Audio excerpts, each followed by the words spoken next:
Hello दोस्तों, welcome back to my YouTube channel Kartik Guleri में आपका स्वागत है। तो दोस्तों आज काफ़ी इम्पोर्टेंट वीडियो आपके लिए लेके आ चुके हैं और यहाँ पर जो है वो आज हम बात करेंगे खनन रक्षक भर्ती की, जो कि हिमाचल प्रदेश में आपकी निकली हुई है। तो हम आपको आज इस वीडियो में खनन रक्षक भर्ती के बारे में एक छोटी से छोटी और एक बड़ी से बड़ी सारी की सारी अपडेट आपको देंगे और हम आपको पूरा खोल के नोटिफिकेशन बताएंगे कि इसमें है क्या और आपको कैसे क्या करना है। तो कंप्लीट आपको हम बताएंगे, कंप्लीट एक एक बात पर चर्चा करेंगे कि इस प्रकार से ऐसे आपने इसको करना है। तो सबसे पहले मैं आपको बता दूं कि ये आपकी वैसे तो माइनिंग गार्ड की ही भर्ती है, बट इसको नाम जो है वो दे दिया जा चुका है खनन रक्षक। तो खनन रक्षकों की भर्ती निकली हुई है। सबसे पहले बात करते हैं कि कितनी पोस्टों पर निकली हुई है। तो मैं आपको बता दूं कि इसमें आपकी टोटल 80 पोस्टों पर खनन रक्षक की भर्ती, जो कि आपकी डिपार्टमेंट ऑफ इंडस्ट्रीज़ में निकली हुई है, जियोलॉजिकल विंग में आपकी निकली हुई है। सबसे पहले कितनी पोस्टें? 80 पोस्टें। आगे चलते हैं, फिर बात करते हैं कि इसमें इन्होंने बताया कि न्यूज़पेपर वगैरह में आ चुका है। तो ये सारी चीज़ें इन्होंने बताई। हम आपको मेन बातें और जो इम्पोर्टेंट, मैं आपको बताऊं कि जो इम्पोर्टेंट पॉइंट्स रहते हैं जिसे कोई डिस्कस नहीं करता है, उसको हम आज की वीडियो में डिस्कस करेंगे। फिर यहाँ पे बात करते हैं कि आपका जो है वो उन्होंने सारी कॉपीज़ फॉरवर्ड कर दी जा चुकी हैं। फिर मेन बात पे आते हैं। सबसे पहले मैं आपको बता दूं कि ये स्कीम जो है वो, जैसे कि सीधी सीधी बात मैं कहूँ, जैसे कि आपकी वन मित्र भर्ती हुई थी, कुछ उससे ही मिलती जुलती ये पूरी नोटिफिकेशन उसी के इर्द गिर्द यहाँ पे घूमती है। सिंपली वहाँ पे क्वालिफ़िकेशन 12 थी, यहाँ पे क्वालिफ़िकेशन कुछ और है। सबसे पहले बात करते हैं कि यहाँ पर जो है वो 80 पोस्टें हैं खनन रक्षक की, डिपार्टमेंट ऑफ इंडस्ट्रीज़ में। इतनी बात आपको समझ आ चुकी। फिर इसमें सबसे पहली बात कि इसमें एजुकेशन क्वालिफ़िकेशन क्या रहेगी। तो सिंपली इसमें एजुकेशन क्वालिफ़िकेशन रहेगी ग्रेजुएशन। तो जो कोई भी बच्चा ग्रेजुएशन पास है वही इस भर्ती को भर पाएगा। 12th पास बच्चा इस भर्ती को नहीं भर पाएगा। पहली बात मैं आपको क्लियर कर देता हूँ। तो ग्रेजुएशन पास। फिर इसमें एज लिमिट कितनी है तो मैं आपको बता दूँ, इसकी एज लिमिट रहेगी 20 से 30 वर्ष के बीच, ना 20 से नीचे ना 30 वर्ष से ऊपर, 20 से लेकर 30 वर्ष के बीच इसमें एज लिमिट रहेगी। फिर काफ़ी बच्चे कमेंट मुझे पता है वीडियो में कमेंट करेंगे कि सर इसमें अप्लाई कैसे करना है। तो मैं आपको बता दूं कि आपने इसमें अप्लाई कैसे करना है। इसमें सबसे पहले उन्होंने बताया है कि स्टेट वाइज जो है वो, यहाँ पर डिस्ट्रिक्ट वाइज जो है वो देखा जाएगा पॉपुलेशन के हिसाब से किस प्रकार से इसमें रहता है अप्लाई करने का। तो सबसे पहली बात मैं आपको यहाँ पर बता दूं कि आप वेबसाइट से आप जो है वो इनका जो है वो एप्लीकेशन फॉर्म ले सकते हैं। वेबसाइट यहाँ पे दी गई हुई है।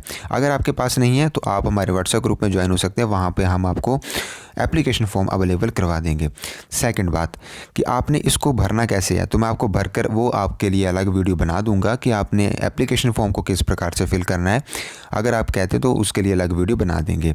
फिर यहाँ पर बात करते हैं कि आपने वो जो आपने यहाँ पे एप्लीकेशन फॉर्म भरना है उसके साथ आपने सेल्फ अटेस्टेड करके सारी कॉपीज़ लगानी है, जिसमें कि आपका एज, क्वालिफ़िकेशन, एक्सपीरियंस, मैं आपको नीचे बताऊंगा कि आपने कौन कौन से डॉक्यूमेंट्स लगाने हैं। वो आपको मैं बता दूंगा कि कंप्लीट ये डॉक्यूमेंट लगाने हैं। फिर बात आती है कि ये सारा जो आपने एप्लीकेशन फॉर्म भरना है उसके साथ सर्टिफिकेट लगाने हैं, ये भेजने कहाँ पे, क्योंकि इसमें आपको पता है ये ऑफलाइन अप्लाई होगा। तो उस यहाँ पे एड्रेस मैं आपको लिख के बता देता हूँ, यहाँ पे आपने नोट भी कर लेना है। जनरल मैनेजर डिस्ट्रिक्ट, तो ये दिया भी गया है, general manager district industries centre of concern district. तो इस एड्रेस पर आपने इस फॉर्म को भेजना है। बाकी यहाँ पर इन्वेल्प में आपको पता है ये किस प्रकार से अप्लाई करना है, उसमें फ्रंट पे आपने लिख देना है कि application for the post of खनन रक्षक। फिर बात करते हैं कि किस ऑफिस में कितनी पोस्टें हैं। तो माइनिंग ऑफिस बिलासपुर में 5 हैं, चंबा में 5 हैं, हमीरपुर में 5 हैं, धर्मशाला में, कांगड़ा में 8 हैं, किन्नौर में 5 हैं, कुल्लू में 4 हैं, लाहौल स्पीति में 3 हैं, मंडी में 8 हैं, नूरपुर में 4 हैं, सोलन में 8 हैं और शिमला में 7 हैं, सिरमौर में 8 हैं और ऊना में 10 हैं। तो इस प्रकार से टोटल 80 पोस्टों को इसमें भरा जा रहा है। काफ़ी अच्छी अपॉर्चुनिटी है, मेरिट बेस पे ये भर्ती होगी। तो मैं आपको नीचे ये भी बताऊंगा कि किस प्रकार से आपने मेरिट अपनी बनानी है, किस प्रकार से काउंट करना है। तो लास्ट डेट इसमें क्या रहेगी, तो लास्ट डेट जो है वो विदिन 30 डेज़ इसको आपने अप्लाई कर देना है। तो 13 डेज़ नॉर्मल उनमें डिस्ट्रिक्ट्स में रहेगा, बाकी जो ट्राइबल एरियाज़ हैं उनमें 45 डेज़ का रहेगा। फ़ीस की बात करते हैं तो 200 रुपये फ़ीस आपके जनरल कैटेगरी के लिए रहेगी और 66 रुपये जो आपकी फ़ीस रहेगी SC ST OBC कैंडिडेट्स के लिए रहेगी, जिसको आपने किस प्रकार से डिमांड ड्राफ्ट के हिसाब से वहाँ उस प्रकार से आपने इसको बनवाना है। ये भी अलग वीडियो में मैं आपको बता दूंगा कि किस प्रकार से डिमांड ड्राफ्ट बनाना है, किस प्रकार से आपने इसको जो है वो फ़ीस को जो है वो यहाँ पर भरना है। बाकी यहाँ पर सीनियरिटी और मोड ऑफ सिलेक्शन किस प्रकार से रहेगा तो क्लियरली मेरिट बेस पर रहेगा। यहाँ पे उन्होंने बताया है कि वो खनन रक्षक shall be made on the basis of the merit. तो मेरिट किस प्रकार से बनेगी वो भी हम आपको बता देंगे। सबसे पहले सिलेक्शन कमेटी जैसे कि वन मित्र में बनाई गई थी वैसे यहीं पर भी सिलेक्शन कमेटी रहेगी। सिलेक्शन कमेटी उसमें कौन कौन से सदस्य रहेंगे तो एडिशनल डिप्टी कमिश्नर चेयरमैन रहेंगे, यहाँ पर superintendent of police headquarters member रहेंगे और जनरल मैनेजर DIC जो डिस्ट्रिक्ट के कंसर्न होंगे वो मेंबर रहेंगे और माइनिंग ऑफिसर जो हैं वो डिस्ट्रिक्ट कंसर्न मेंबर सेक्रेटरी रहेंगे। तो 4 सदस्यों की ये सिलेक्शन कमेटी बनेगी जो कि आपका सिलेक्शन करेगी फाइनल। फिर यहाँ पर किस प्रकार से तो मैं आपको बता दूं कि इसमें भी आपके 90 मार्क्स में से मेरिट बनेगी। 90 मार्क्स में से मेरिट बनेगी। किस प्रकार से बनेगी बात कंप्लीट कर लेते हैं। सबसे पहले ग्रेजुएशन की परसेंटेज सिंपली मैं आपको बता दूं, आपने क्या करना है, आपकी जितनी भी परसेंटेज है उसको आपने 0.75 से मल्टीप्लाई करना है। सिंपली परसेंटेज को जितनी आपकी ग्रेजुएशन में परसेंटेज है उसको सिंपली आपने 0.75 से मल्टीप्लाई करना है। जितने मार्क्स उसमें निकल के आएंगे उतने मार्क्स आपको 75 में से लगेंगे। फिर बात आती है EWS BPL फैमिली से, तो EWS BPL फैमिली के 2 नंबर लगेंगे। इसमें भी एक ही सर्टिफिकेट आपके पास होना चाहिए, उसी के 2 मार्क्स लगेंगे। SC ST OBC कैंडिडेट हैं तो 2 मार्क्स लगेंगे। अगर आपके पास NCC NSS कुछ है तो 5 मार्क्स इसमें लगेंगे, जिसमें कि 12 स्काउट एंड गाइड से हैं तो 2 लगेंगे। NSS का 1 साल का है या फिर NCC का सर्टिफिकेट A है तो 2 लगेंगे। NSS 2 साल का है या NCC का सर्टिफिकेट B है तो 2 मार्क्स लगेंगे। अगर आपके पास स्पोर्ट्स का मेडल है या NCC C सर्टिफिकेट है तो टोटल 5 मार्क्स आपको इसमें लगेंगे। फिर अगर आप विडो डाइवोर्स सिंगल वुमेन या डेस्टिट्यूट हैं तो 3 मार्क्स लगेंगे। और एक्सपीरियंस अगर आपके पास है तो आपको 3 मार्क्स लगेंगे। बाकी यहाँ पे नोट में आपने पढ़ सकते हैं कि 3 मार्क्स में be provided for the persons with experience in any government sector या private sector outsource basis with the 1 marks for every year completed. तो 1 साल का 1 मार्क इसमें मिलेगा। तो कहीं भी अगर आपने गवर्नमेंट सेक्टर में कहीं भी आपने एक्सपीरियंस लिया हुआ है तो वहाँ पे आप इसको लगा सकते हैं। फिर बात आती है इसमें फ़िज़िकल भी आपका होगा, तो मैन की हाइट इसमें 165 सेंटीमीटर मिनिमम रहेगी, चेस्ट 79 सेंटीमीटर रहेगी। फिर वुमेन के लिए देख सकते हैं हाइट 150 सेंटीमीटर रहेगी, चेस्ट आपकी मिनिमम 74 सेंटीमीटर रहेगी। फिज़िकल में आप देख पाएंगे कि मेंस की रनिंग जो है वो 100 मीटर होगी जो कि 14 सेकंड में पूरी करनी होगी। लड़कियों की जो रेस होगी 100 मीटर वो 17 सेकंड में पूरी करनी होगी। लड़कों की 1500 मीटर रेस जो होगी वो 10 मिनट में पूरी करनी होगी और वुमेन की 800 मीटर रेस 6 मिनट में पूरी करनी होगी। तो इसमें आपका फ़िज़िकल भी मांगा है, तो फिज़िकल पर भी आपने इसमें ध्यान देना है। फिर आता है कि member of selection committee shall be, तो वो इवैल्यूएशन शीट बनाएंगे, फिर उस हिसाब से आपको बुलाया जाएगा। तो मैं आपको बता दूं कि इसमें डॉक्यूमेंट वेरिफिकेशन जो आपका कंप्लीट प्रोसेस हो जाएगा फिज़िकल होने के बाद। आपने फॉर्म अप्लाई किया, आपने फ़िज़िकल देना है, फ़िज़िकल में आप उसके बाद जो है वो जो फाइनल 3 ही कैंडिडेट्स उसमें बुलाए जाएंगे, जिसमें कि एक कैंडिडेट जो हाईएस्ट इन मेरिट होगा, जैसे कि 3 कैंडिडेट बुलाए गए, जो सबसे मेरिट में ऊपर होगा उसका सिलेक्शन हो जाएगा और जो 2 बाकी बचेंगे उनको वेटिंग में रखा जाएगा। तो ये जो सेकंड पॉइंट है ये यही चीज़ कहता है। फिर यहाँ पे आप देख पाएंगे कि फिर अगर मार्क्स कोलैप्स हो जाता है, मार्क्स सेम होते हैं तो एज का फैक्टर देखा जाएगा। तो ये सारी चीज़ें इसमें रहेंगी। बाकी सिलेक्शन कमेटी जो है वो यहाँ पे आपकी ये कंप्लीट भर्ती करेगी। बाकी मैं आपको बता दूं कि जो वेटिंग पैनल होगा वो मिनिमम सिर्फ 1 ही साल के लिए रहेगा from the date of declaration of result.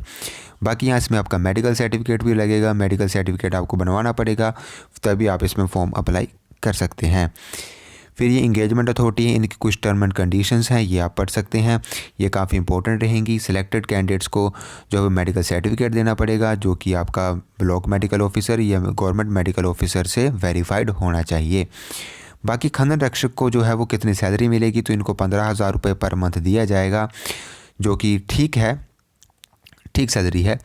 बाकी यहाँ पे खनन रक्षक जो है वो इंगेज किए जाएंगे state of Himachal Pradesh in field posting, तो इनकी फील्ड पोस्टिंग रहेगी 15,000 रुपये पर मंथ इसमें आपको दिया जाएगा। बाकी इनमें हॉलीडे का बताया गया है कि किस प्रकार से हॉलीडेज़ का रहेगा, तो ये भी आप देख पाएंगे। बाकी यहाँ पे खनन रक्षक जो है वो किन की जो रिपोर्ट है आप देख पाएंगे कि क्वार्टरली सेल्फ रिपोर्टिंग करेंगे फॉर्मेट की, जिसमें कि खनन रक्षक के द्वारा भरी जाएगी और कहाँ पे सबमिट की जाएगी, तो माइनिंग इंस्पेक्टर को सबमिट की जाएगी। माइनिंग इंस्पेक्टर या असिस्टेंट माइनिंग इंस्पेक्टर के अंडर ये रहेंगे। तो ये कुछ रहेगा। बाकी आपको मैं बता दूं इसमें डिसएंगेजमेंट भी हो सकती है अगर आपका बिहेवियर ठीक नहीं है, पर एक मंथ का आपको नोटिस दिया जाएगा, उस प्रकार से रहेगा। इसमें फिर टर्मिनेशन भी इसमें हो सकती है अगर आपका बिहेवियर उनको पसंद नहीं आता है, आप का काम उनको पसंद नहीं आता, तो आपको निकाला भी जा सकता है। बाकी डेली रिकॉर्ड आपको खनन रक्षक आपको उनका जो है वो डेली डायरी आपको मेंटेन करनी पड़ेगी। तो ये कुछ टर्म एंड कंडीशंस हैं, ये आपने यहाँ पे देख लेनी है। बाकी सिंपली जो है वो डॉक्यूमेंट्स आप देख पाएंगे। तो डॉक्यूमेंट्स में आपकी रहेगा सबसे पहले एप्लीकेशन फॉर्म, जिसको हम आपको बताएंगे, अब नीचे भी बताएंगे, और अगर आपको चाहिए तो आप व्हाट्सएप ग्रुप में ज्वाइन हो सकते हैं। बाकी इसके लिए एक अलग वीडियो बनाएंगे कि आपने कैसे फॉर्म को भरना है। बोनाफाइड का सर्टिफिकेट लगेगा, आपका क्वालिफिकेशन का लगेगा, जैसे ग्रेजुएशन है तो ग्रेजुएशन का लगेगा। बाकी आप कंसर्न्ड एम्प्लॉयमेंट एक्सचेंज में आपका नाम दर्ज होना चाहिए, उसका सर्टिफिकेट लगेगा। बाकी एप्लीकेशन फॉर्म इसमें लगेगा। तो ये कुछ रहेगा। बाकी आप यहाँ पे एज प्रूफ देंगे, जो कि आपको सेल्फ अटेस्टेड करके लगानी है। एजुकेशनल क्वालिफिकेशन सेल्फ अटेस्टेड करके लगानी है। बोनाफाइड एम्प्लॉयमेंट रजिस्ट्रेशन सर्टिफिकेट आपको लगाना है। बाकी अगर आपके पास कैटेगरी का है, एनएसएस, जो बीपीएल फैमिली उसके जिसके नंबर आपको लगने हैं, अगर आपके उनमें से कोई सर्टिफिकेट है तो वो भी आपके साथ में लगेंगे। तो ये कुछ रहेगा।